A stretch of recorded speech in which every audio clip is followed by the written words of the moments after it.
오늘은 구약성서 다니엘서 5장입니다. 다니엘서 5장 22절부터 31절에 있는 말씀 봉독해 드리겠습니다. 구약성서 다니엘서 5장 22절부터 31절에 있는 말씀. 제 성경에는 1242페이지에 있습니다.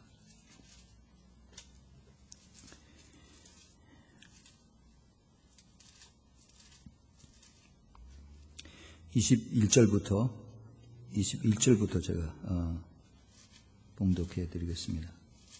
22절이요. 예, 22절. 벨사살이여 왕은 그의 아들이 되어서 이것을 다 알고도 오히려 마음을 낮추지 아니하고 도리어 스스로 높여서 하늘의 주제를 거역하고 그 전 기명을 왕의 앞으로 가져다가 왕과 귀인들과 왕후들과 빈궁들이 다 그것으로 술을 마시고 왕이 또 보지도 듣지도 알지도 못하는 금, 은, 동, 철과 목, 석으로 만든 신상들을 찬양하고 도리어 왕의 호흡을 주장하시고 왕의 모든 길을 작정하시는 하나님께는 영광을 돌리지 아니한지라. 이러므로 그의 앞에서 이 손가락이 나와서 이 글을 기록하였나이다. 기록한 글자는 이것이니 곧 메네 데겔 우파르신이라. 그 뜻을 해석하건대 메네는 하나님이 이미 왕의 나라의 시대를 세워서 그것을 끝나게 하셨다 하미요, 데겔은 왕이 저울에 달려서 부족함이 되었다 하미요, 베레스는 왕의 나라가 나뉘어져서 메대와 바사 사람에게 준 바 되었다 함이니이다. 이에 벨사살이 명하여 무리로 다니엘에게 자주옷을 입히게 하여 금사슬로 그의 목에 들이우게 하고 그를 위하여 조서를 내려 나라의 셋째 치리자를 삼으니라. 그날 밤에 갈대아 왕 벨사살이 죽임을 당하였고 메대 사람 다리오가 나라를 얻었는데 때에 다리오는 62세였더라. 아멘.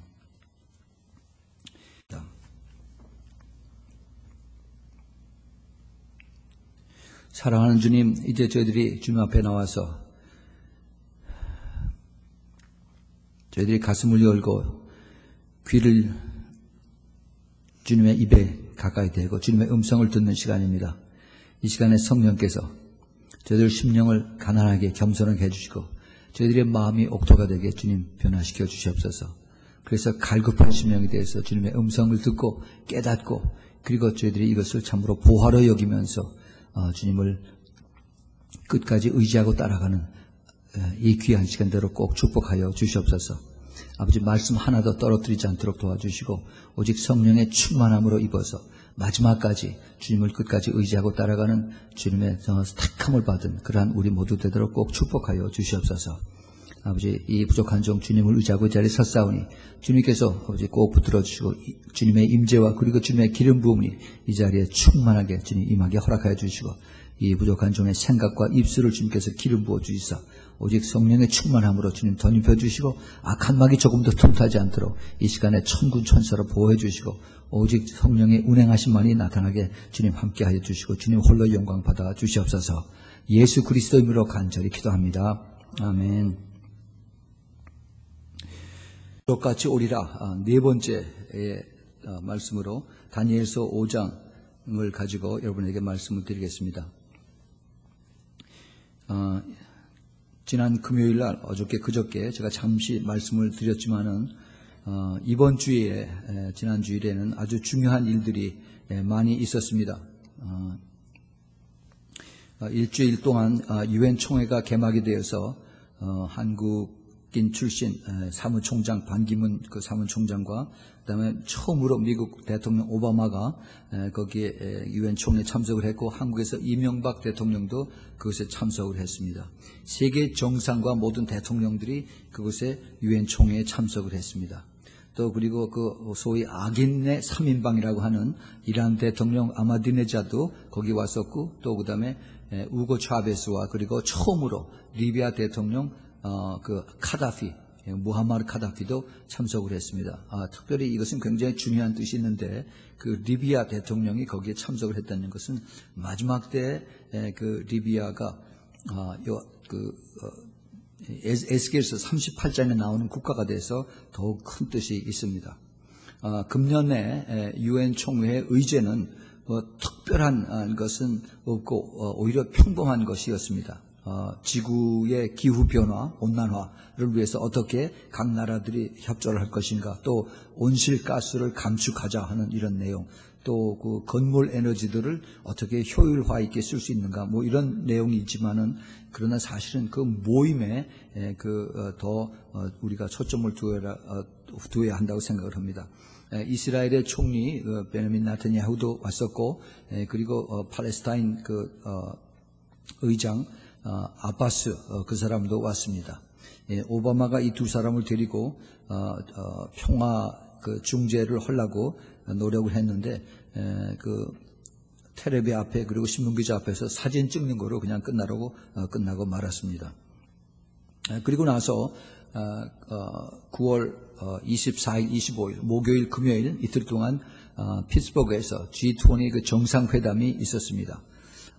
전에는 그 G7, G8 해서 선진국들이 모였었는데, 이제는 그 중도 개발 중간에 있는 나라들, 한국까지 끼었습니다. 그래서 한국의 이명박 대통령도 피츠버그로 날아가서 거기서 이제 세계 경제를 위해서 어떻게 협력을 할 것인가 하는 그러한 내용으로 이제 제1 첫 번째 G20 그 서밋 미팅을 했습니다. 그리고 앞으로 매 6개월마다 세계 정상들이 이제 모여서 하고, 내년 11월 달에는 한국에서 그 미팅을 초청했다라고 지금 한국에서는 아주 성공했다고 얘기를 합니다. 그러나 우리가 그렇게 그 G20의 그 초점을 거기서 맞추는 것이 아니라, 우리가 봐야 되는 것은 이것이 전체 세계의 그 단일 정부로서 그 다음에 그 경제가 하나 되는 것에 초점을 맞추고 있다는 것을 우리가 보고, 그 다음에 그 글로벌라이즈 되는 것을 우리가 초점을 둬야 됩니다. 또 특별히 금요일 날은 9월 25일 날은 워싱턴 DC에서 미국에 있는 무슬림들이 다 모여서 한 5만여 명이 미국을 모슬렘으로 바꾸자 하는 그러한 기도회를 가졌습니다. 이거는 전혀 미국 역사상에 없었던 일이었는데, 한 5만여 명이 그 워싱턴 모뉴먼트 앞에서 큰 집회를 했습니다. 그런데 특이할 것은 이것을 백악관에서 그것을 허락을 했다는 얘기예요. 지난 5월 첫 번째 목요일 날은 미국의 전통적으로 그 기도의 날로 정해서 크리스찬들이 모여서 미국을 위해서 기도하는 그런 날이었습니다. 그래서 그 5월 첫 번째 목요일 날 크리스찬들이 모여서 워싱턴에 모여서 기도를 하려고 했더니 그거는 허락을 안 했어요. 불허를 했습니다. 기도를 하려면 집에서 각자 하라고 그러고 그렇게 한 다음에, 그 다음에 지난 금요일 날 모슬림들에게는 이것을 허락을 했습니다. 앞으로 굉장히 중요한 변혁이 되고 있다는 것을 우리가 여기서 볼 수가 있습니다. 이제 전 세계가 아주 바쁘게 빠르게 이렇게 변하고 있는 이런 시대에, 우리가 성경 속에서 하나님이 마지막 때, 또 과거에도 이스라엘 백성을 통해서 그 주위에 있는 나라를 통해서 어떻게 하나님이 심판을 하셨는가 하는 것을 우리가 눈여겨볼 필요가 있습니다. 성경에는 계속해서 특별히 이스라엘 백성들을 대할 때, 또 그리고 그 주위에 있는 나라들을 대할 때 하나님께서 주로 세 가지로 하나님이 심판하신다고 말씀하십니다. 첫째는 칼과 그 다음에 기근과 온역이에요. 계속해서 나옵니다. 이사야서, 예레미야서, 그 다음에 에스겔서, 많은 선지자들이 하나님의 음성을 듣고 이렇게 그 하나님의 심판에 대해서 얘기를 합니다.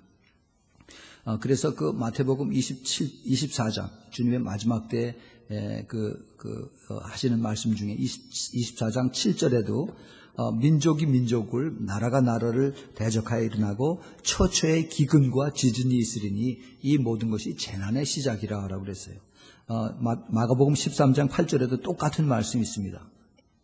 그런데 누가복음 21장 11절에는 거기에 한 가지가 더 끼어 있습니다. 처처에 큰 지진과 기근과 온역이 있겠고 또 무서운 일과 하늘로서 큰 징조들이 있으리라 그랬습니다.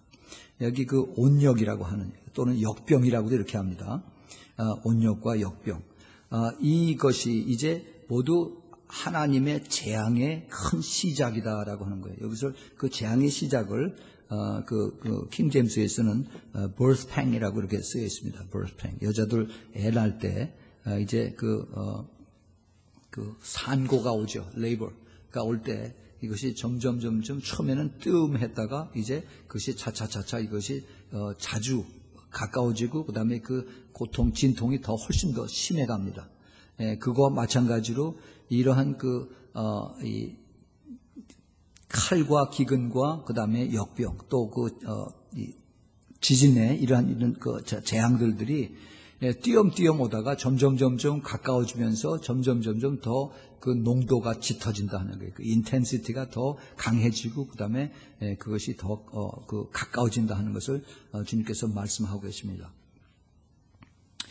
그런데 여기 특별히 이제 그 중에서 이 기근과 온역과 그 역병 이 두 가지 기근과 온역 또는 기근과 역병 이 famine과 plague 아니면 famine과 pestilence 이것에 대해서 이제 말씀을 드린다고 제가 지난주에 말씀을 드려서 하나는 기근은 바로 우리의 기아 또 혹은 경제 불황 글로벌 이코노미 이거를 얘기를 하고 그다음에 이제 온역과 역병은 이제 HIV, AIDS 또 무슨 요즘 나오는 돼지 플루, 신종 플루 이런 것을 이야기하고 있습니다. 이 내용이 아주 깊이 들어가기 때문에 제가 준비를 하다가 이 경제, 이코노미에 대해서는 제가 다음 주에 말씀을 드리고 그리고 오늘은 특별히 이 온역과 역병, 이 신종 플루에 대해서 구체적으로 말씀을 드리겠습니다. 그런데 오늘 그럼 과연 이 다니엘서 5장에 있는 벨사살 왕과 이거 무슨 상관이 있나? 우리가 이것을 좀 더 깊게 알아볼 필요가 있습니다. 다니엘서 5장의 벨사살 왕은 그 바로 앞에 다니엘서 4장에 느부갓네살 왕이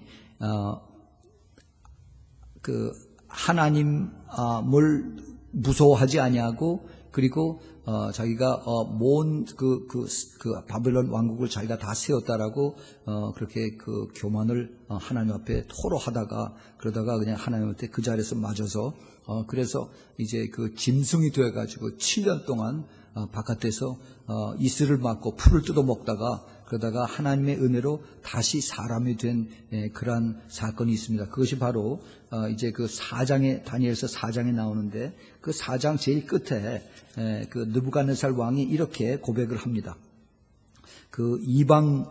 이방의 왕이었던 느부갓네살 왕이 그러므로 지금 나 느부갓네살이 하늘의 왕을 찬양하며 칭송하여 존경하노니 그의 일이 다 참 진실하고 그의 행하심이 다 의로우심으로 무릇 교만하게 행하는 자를 다 그가 능히 낮추심이라 그랬어요.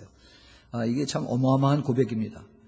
자기가 온 세상을 다 바빌론을 다 자기가 만들었다고 교만하게 했던 사람이 이제는 내가 한 게 아니라 하나님이 이것의 주인이다라는 그러한 고백을 이제 느부갓네살 왕이 합니다.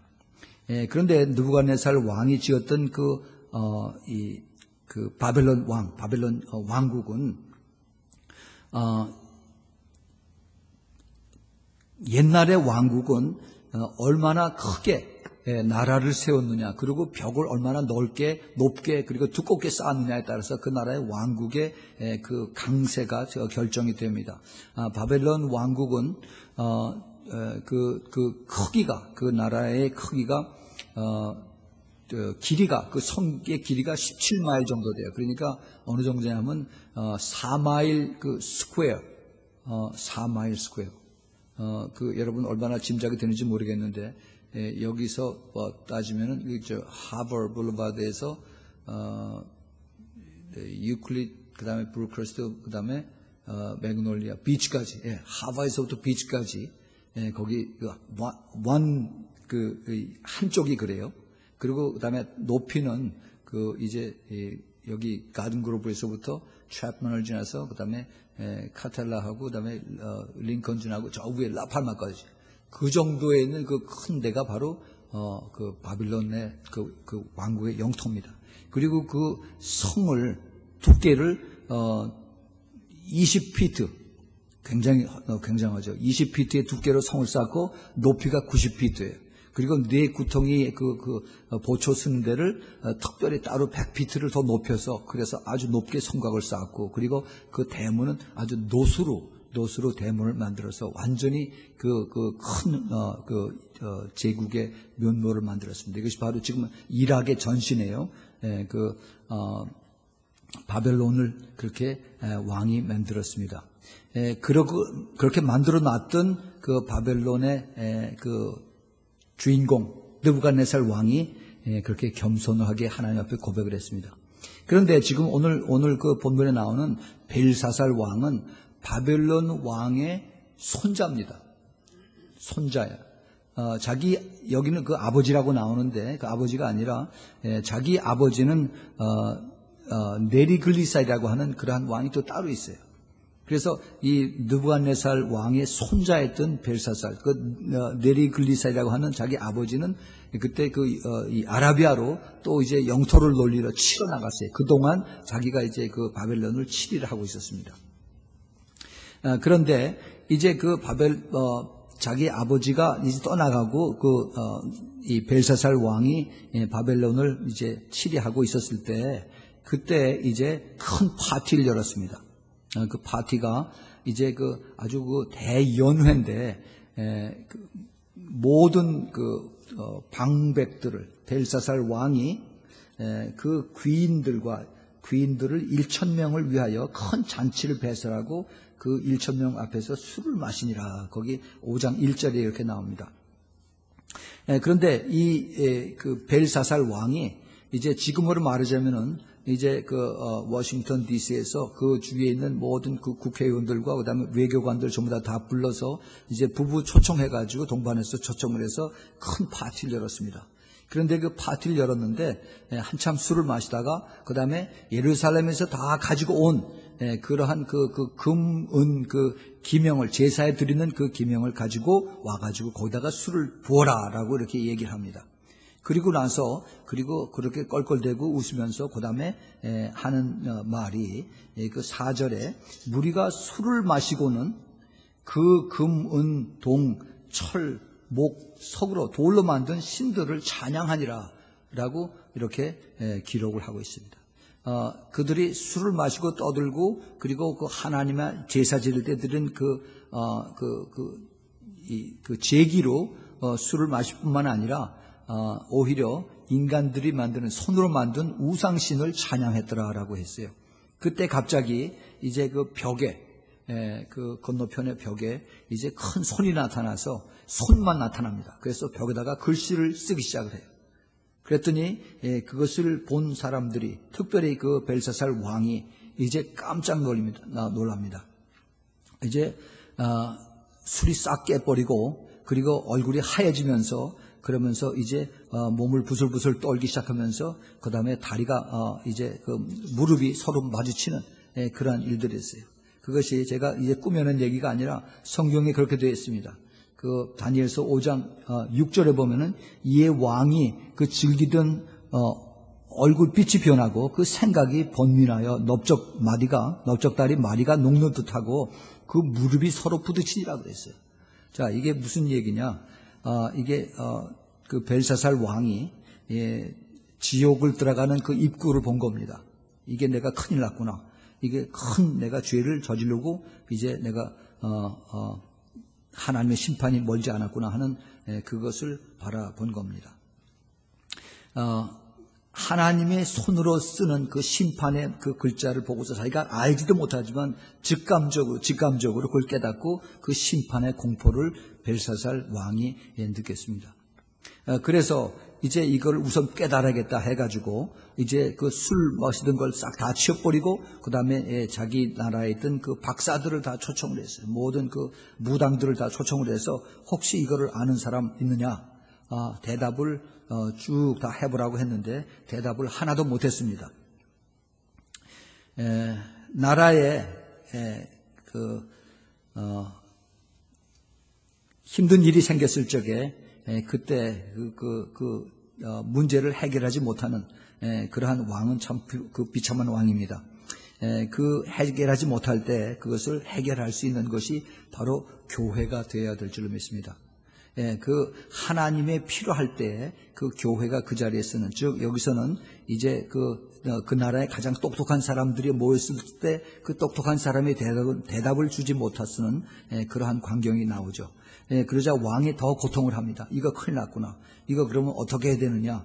그래서 이제 이것을 위해서 누가 더 아는 사람이 있느냐라고 소리칠 때 그때 그 벨사살 왕의 자기 그 본부인 태후가 나타납니다.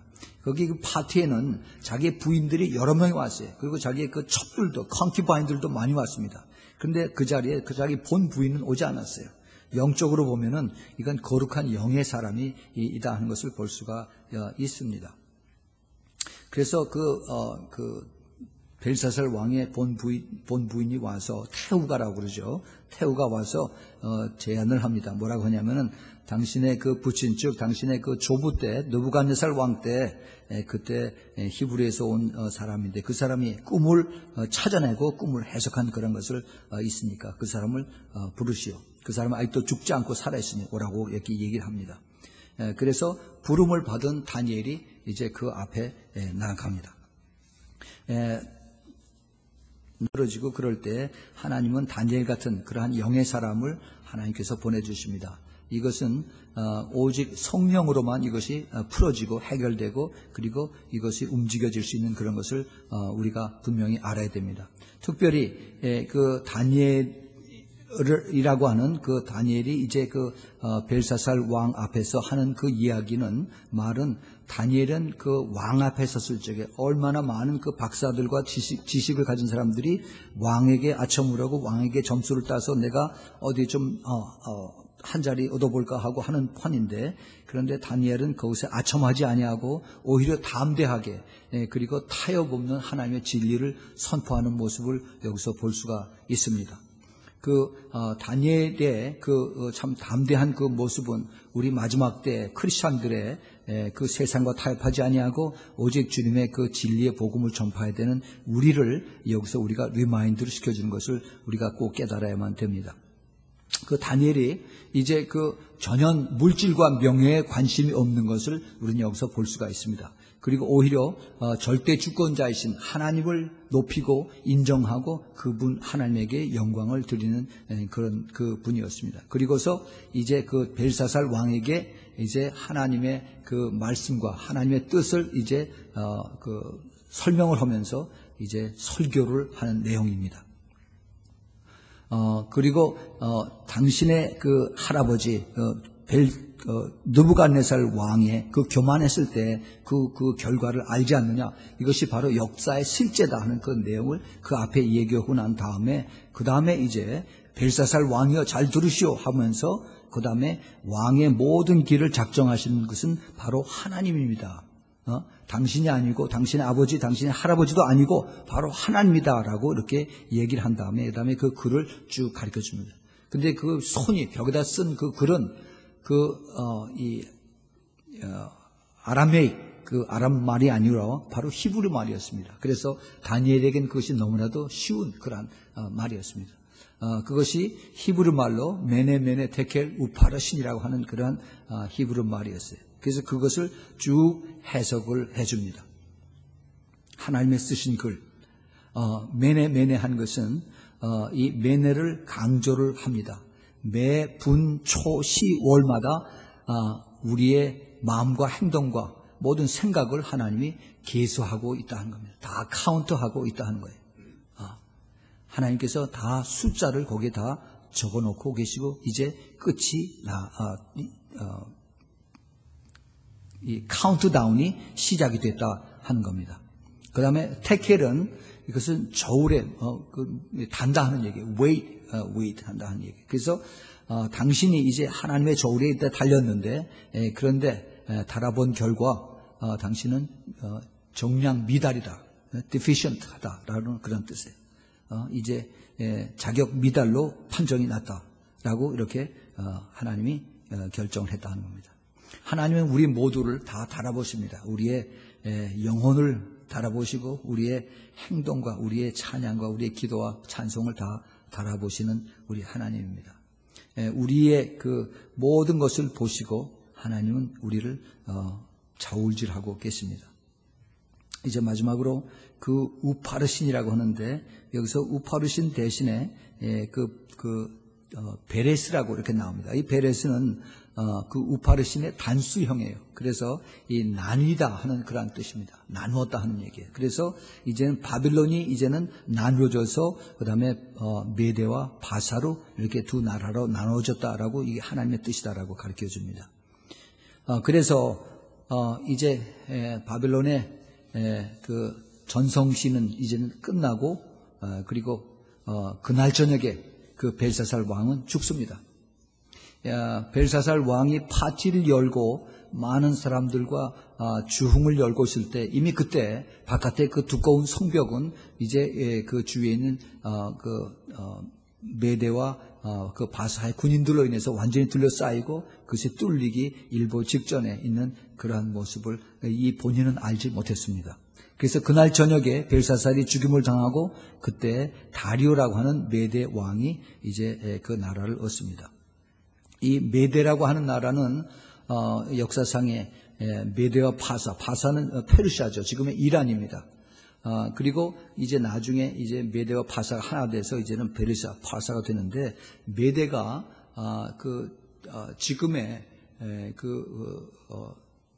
터키스탄, 투르크족이라고 그러죠. 그래서 이라크 북쪽에 있는 그 사람들이 바로 메대의 그 후예들입니다. 그런데 이 터키스탄, 이 사람들이 이 터키 북쪽과 터키 남쪽과 이라크의 북쪽, 그 다음에 이란과 그 다음에 시리아에 이렇게 쭉 퍼져 나가 사는데 놀랍게도 지금 아랍 사람 중에서 이 메대의 후예, 이 터키스탄, 이 사람들이 지금 크리스천들이 제일 많이 분포가 되고 있습니다. 이 본문의 말씀을 통해서 우리는 하나님께서 이 다니엘에게 이 마지막 때에 가장 왕성했던, 가장 번창했던, 가장 아름다웠던 문명을 자랑하고 가장 힘이 세였던 그 바벨론 나라가 어떻게 이것이 하루아침에 하룻밤에 싹 망했는가 한 것을 우리에게 이제 보여주고 있습니다.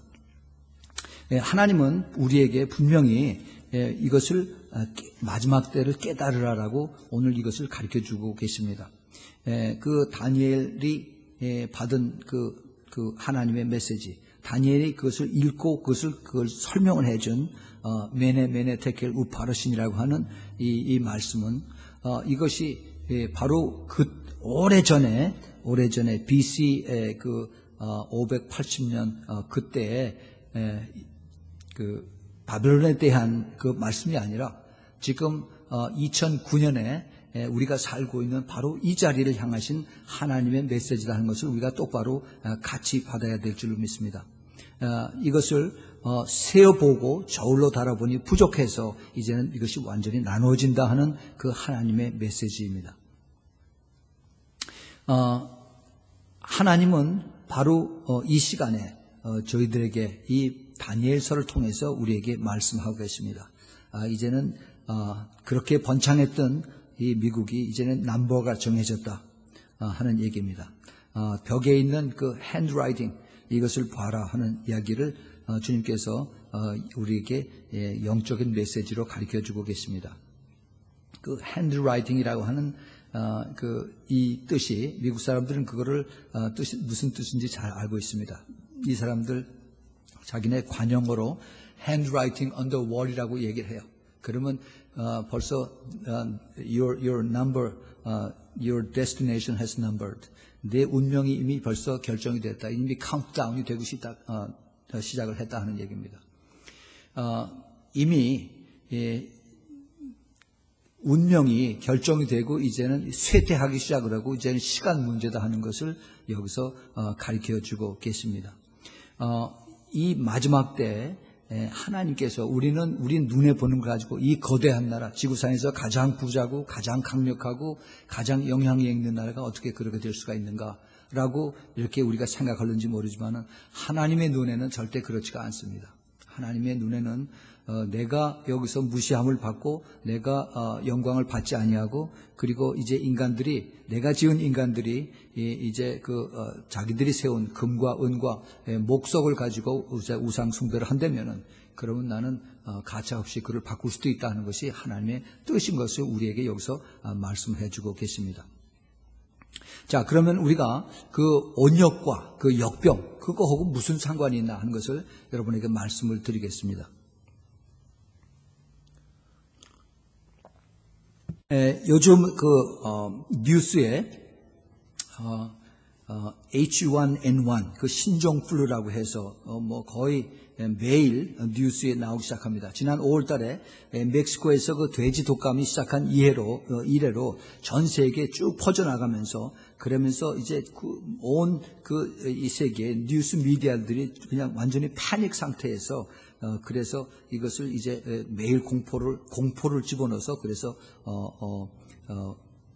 뉴스를 리포트를 하고 있습니다. 아주 지나칠 만큼 민감하게 반응하고 아주 또 공포를 이렇게 부어주는 그런 마음으로 그런 뜻으로 이제 매일 뉴스를 전하고 있습니다. 그런데 이제 그 신종플루에 대한 그 백신 이것이 준비가 됐느냐 안 되느냐 이걸 가지고 지금 각 나라에서 떠들고 있는데 전 세계 약 한 200여 나라 중에서 85개국이 신종플루 그 예방 접종이 불가능하다라고 이렇게 얘기를 보고를 하고 있습니다. 오직 그들의 인구의 5% 내지 10%만 접종이 가능하다는 얘기예요. 그러니까 그 신종플루 백신이 아무리 나와도 그래도 참 가난한 나라와 개발도상 이런 국가들에는 이것이 별로 해당이 안 된다 하는 그런 이야기죠. 그 신종플루의 그 증상은 이렇습니다. 열이 나고 춥고 콧물 나고 목이 아프고 그다음에 몸살기가 있고 피곤하고 입맛이 없고 여러분이 다 혹시 나에게 해당이 된다 그러면은 신종플루라고 절대 생각하지 마십시오. 일반 플루하고 거의 똑같습니다. 구토도 나고 설사도 나고 그래요. 그런데 이 그 플루의 특징은 보통 한 2, 3일 휴식하고 나면은 그 다음에 한 일주일 내지 열흘이면 다 낫습니다.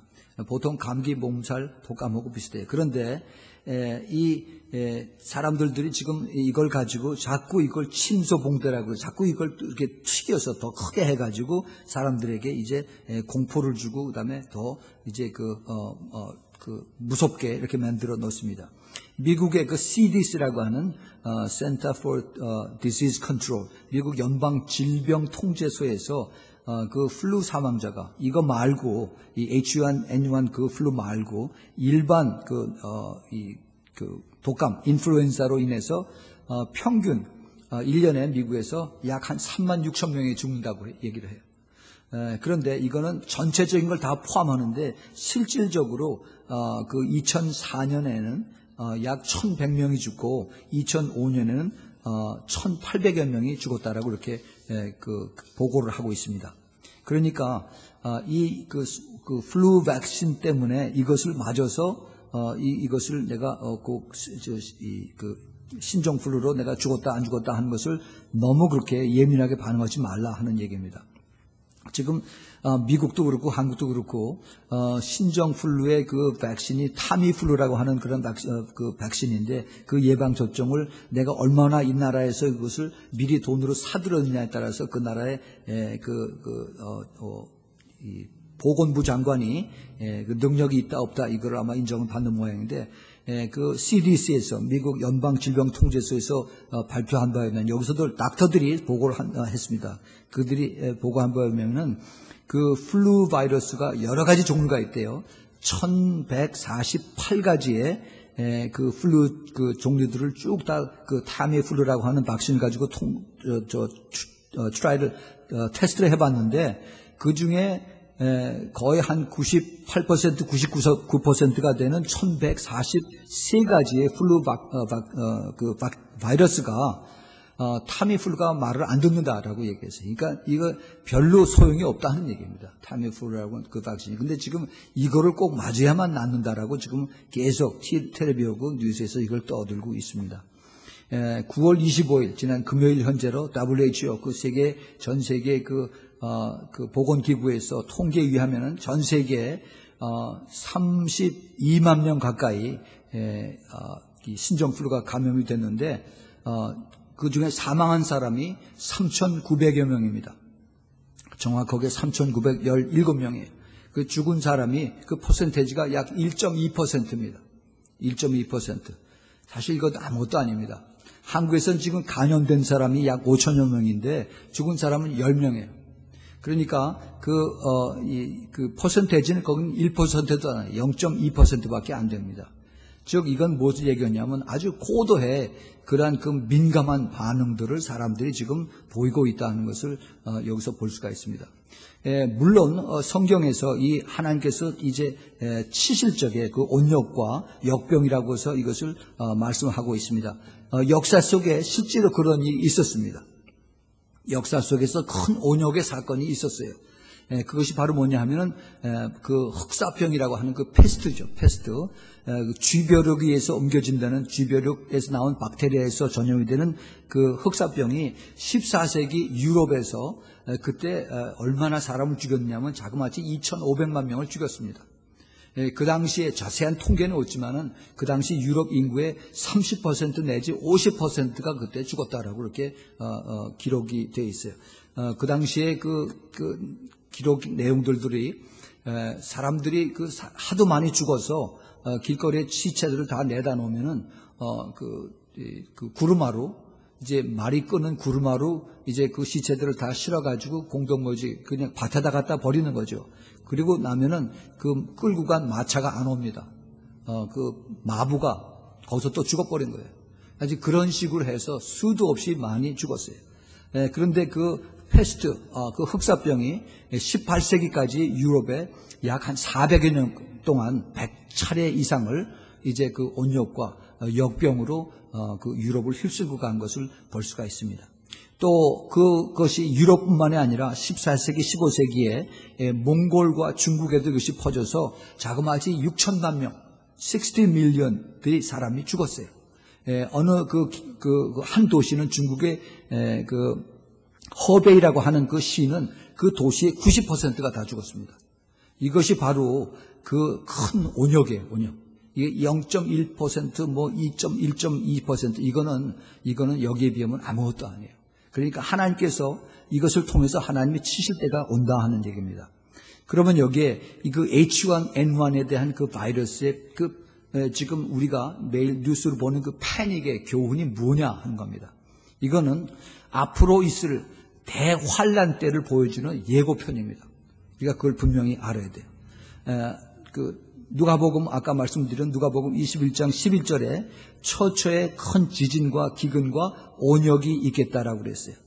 그리고 요한계시록 9장 18절에도 이 세 가지 재앙 곧 저희 입에서 나오는 불과 연기와 유황을 인하여 전 세계 사람의 3분의 1이 죽임을 당한다라고 그랬어요.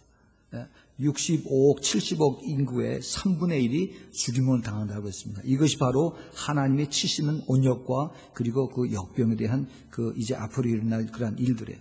그런데 과거에 이런 일이 일어났습니다.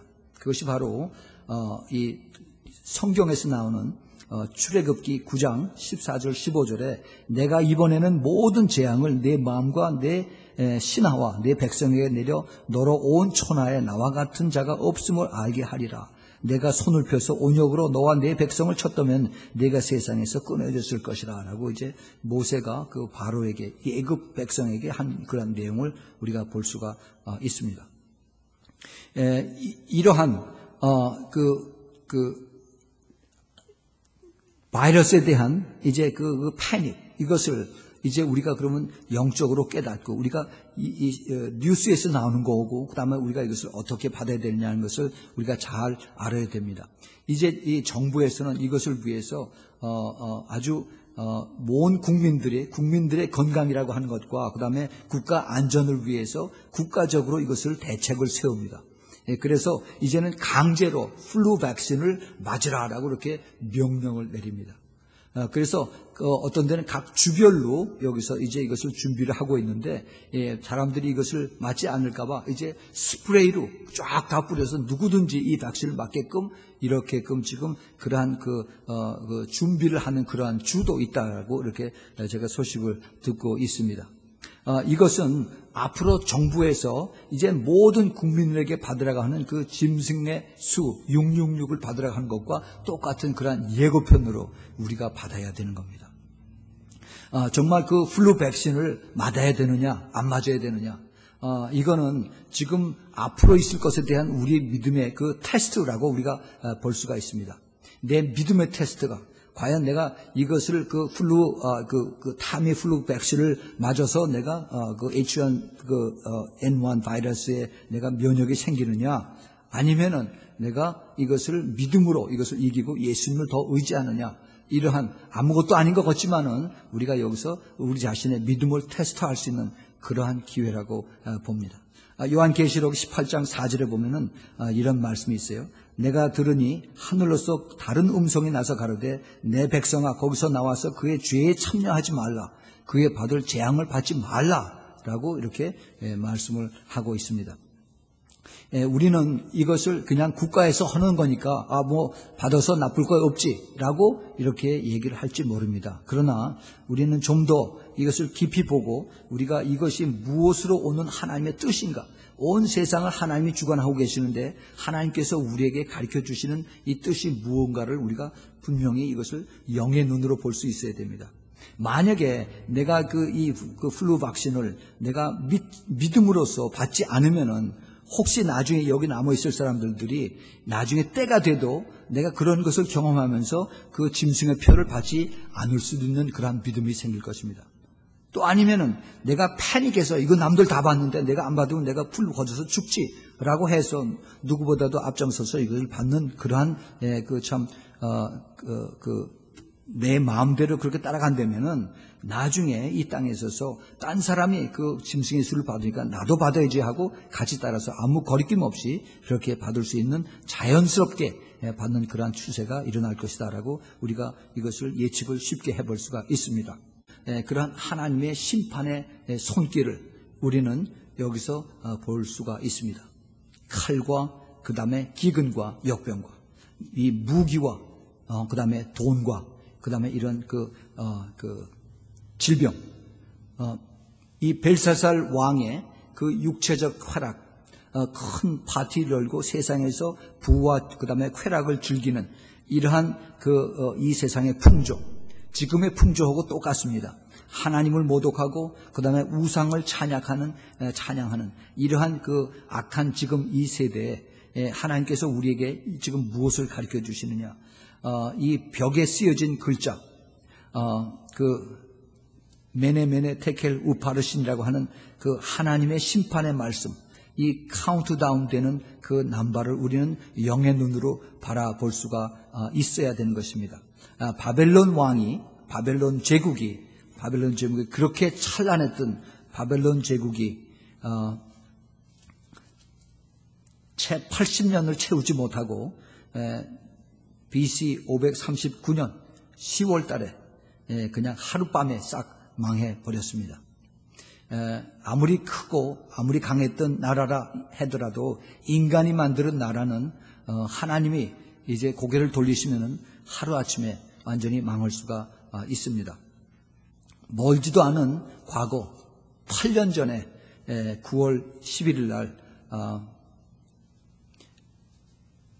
전 미국이 평화롭게 잘 살다가 아침에 출근해서 봤더니 이름도 모르는 19명의 그 아랍 사람에 의해서 그 뉴욕 월드 트레이드 센터 2개가 하루아침에 1시간 안에 무너지고, 그리고 펜타곤이 공격을 받고 또 그리고 화이트 하우스가 공격을 받을 뻔했습니다. 자랑하던 미국이 깜짝 놀라는 그러한 순간이었습니다. 그러나 그 순간도 오래가지 못하고 6개월이 지나자 다시 사람들이 옛날하고 똑같이 그렇게 달렸습니다. 역사는 리피트 된다고 하는데 그런데 배운 것이 없습니다. 우리 크리스찬들이 여기서 무엇을 마지막 때에 깨달아야 되느냐? 하나님이 함께 하시지 않으면, 성령께서 우리 붙들어 주시지 않으면 한 사람도 안전하게 우리가 살 수가 없다 하는 겁니다. 마지막 때 주님께서 이제 그 심판의 날이 도적같이 오는 그것을 우리는 볼 수 있어야 됩니다. 우리가 주위에서 뉴스를 보면서 이것이 그냥 매일 똑같이 하는 그런 거구나 하는 것이 아니라 이제 하나님의 말씀과 그다음에 성경과 그다음에 뉴스 신문이 어떻게 지나가나 하는 것을 우리가 보면서 이제는 주님의 오시는 그 발자국 소리를 우리가 들을 수 있는 그 시대가 되고 그러한 영이 깨야 되는 것입니다. 우리 사탄은 우리를 자꾸 계속해서 우리를 혼탁하게 만들고 자꾸 세상에 보는 것으로 우리가 같이 따라가게 만듭니다. 그러나 우리는 주님께서 우리에게 가르쳐 주신 말씀이 있습니다. 누가복음 21장 17절서부터 거기 19절에 보면은 주님께서 이런 말씀을 하십니다. 마지막 때에 너희가 내 이름을 인하여 모든 사람에게 미움을 받을 것이다. 그렇게 고통을 당할 것이라 라고 이렇게 말씀하셨어요. 그러나 내가 너희들에게는 머리털 하나도 상치 않게 하리라 라고 이렇게 말씀하면서 그러나 너희는 인내로 너희 영혼을 얻으라 라고 말씀하십니다. 절대 앞으로 살아갈 때 쉽고 편하고 그리고 잘 사는 일만 있다고 이렇게 주님은 말씀하시지 않습니다. 오히려 이제는 더 힘들고 고난스럽고 그리고 이제 우리가 생각지 못한 그러한 이제 칼과 기근과 그리고 역병이 우리들 앞에 다가오고 있습니다.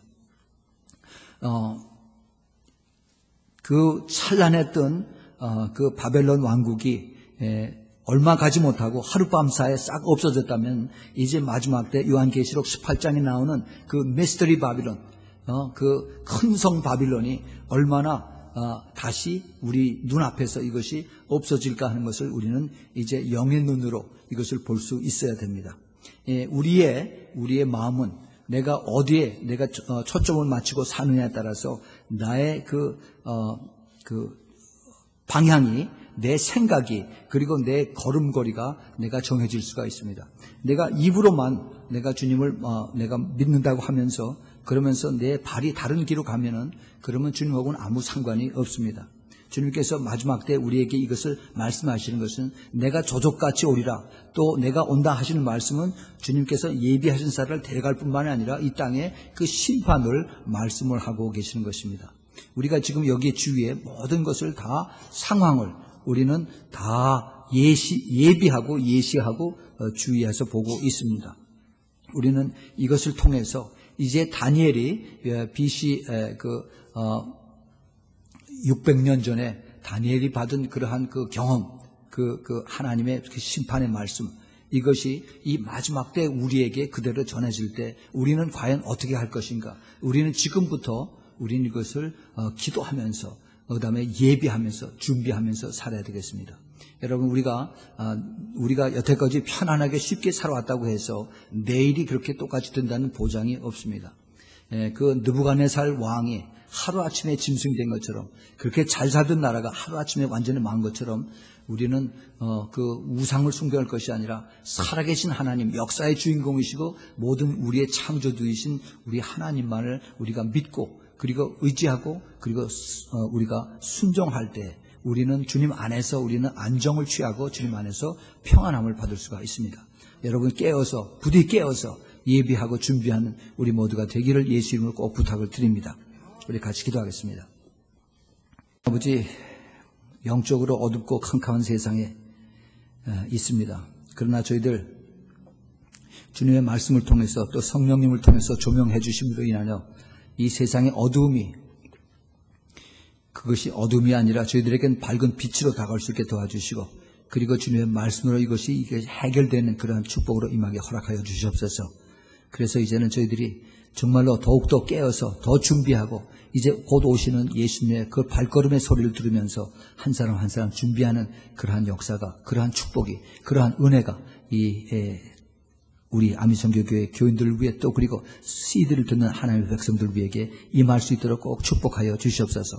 지금부터 믿음을 단단히 먹지 아니하면, 믿음의 마음을 굳건히 먹지 않으면 이제 마지막 때 그 사탄의 공격에서 견뎌낼 자가 하나도 없습니다. 주님 꼭 붙들어 주시고 주님 함께 하시고 주님 단단한 그 결심을 할 수 있도록 도와주시사 분명히 영의 눈을 가지고 볼 수 있도록 꼭 축복하여 주시옵소서.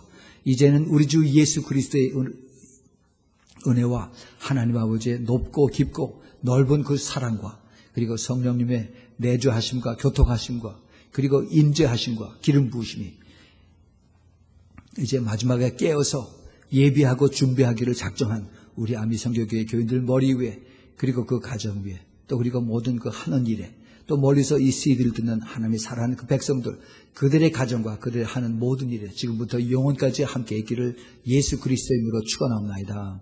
아멘. 주님 감사합니다. 주님 감사합니다. 주님 감사합니다. 주님